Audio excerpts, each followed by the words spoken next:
तो जो भी आपका ये अलाउंसेज है वो बेसिक पे मिलता है HRA। इस HRA की वजह से हमारी सैलरी कितनी बढ़ेगी? 25% हुआ था अगर जेड कैटेगरी में काम करेगा। जब DA आपका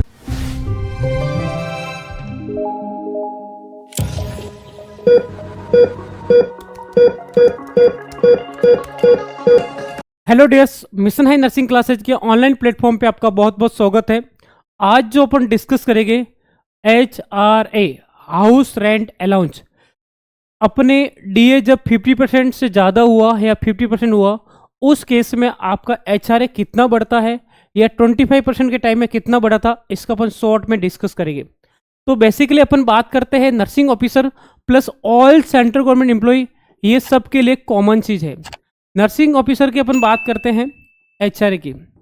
तो जैसे मैंने एक वीडियो पूरा डिटेल में भी बताया, लेकिन आपको पर्टिकुलर एक का देखना तो आप एक का भी देख सकते हैं।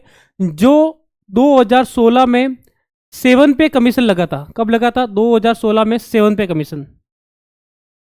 7 पे कमीशन के तहत आपका जो नर्सिंग अलाउंस जो HRA है वो था 8, 16, 24।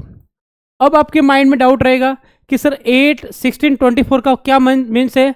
बेसिकली पूरे देश के अंदर सिटीज को 3 पोर्शन में डिवाइड किया है, X, Y और Z।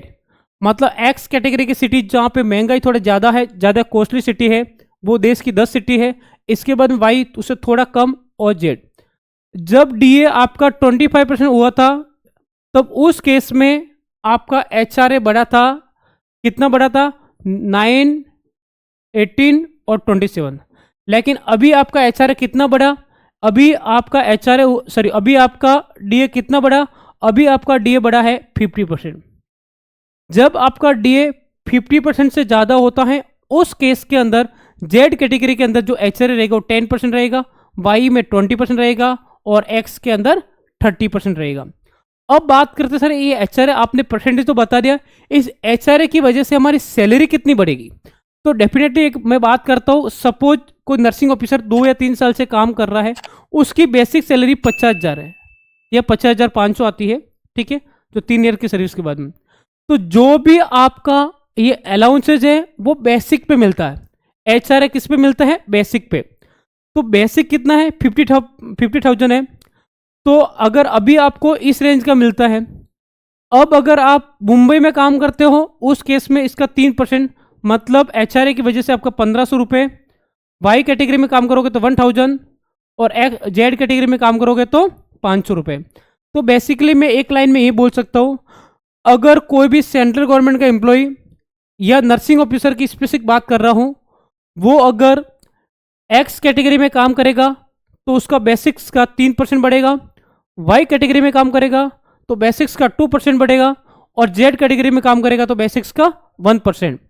दूसरे शब्दों में मैं ऐसे भी कर सकता हूँ, उदाहरण लेके, यदि कोई नर्सिंग ऑफिसर जिसकी बेसिक सैलरी 50,000 है, उस केस में अगर Z कैटेगरी में काम करेगा तो उसका 500 रुपये बढ़ेगा, Y कैटेगरी में काम करेगा तो 1,000 और X में 1,500 रुपये। ये था, इतनी आपकी सैलरी में ग्रोथ बढ़ेगी। इसके अलावा भी कोई और अलाउंस बढ़ा है क्या? बिल्कुल। जब DA 50% से ज़्यादा हुआ, उस केस में HRA के अलावा नर्सिंग अलाउंस बढ़ा है। नर्सिंग अलाउंस के साथ में और कौन सा अलाउंस बढ़ा है? Uniform allowance. Nursing allowance, uniform allowance, ये दोनों अलाउंस और भी इंक्रीजमेंट हुए हैं।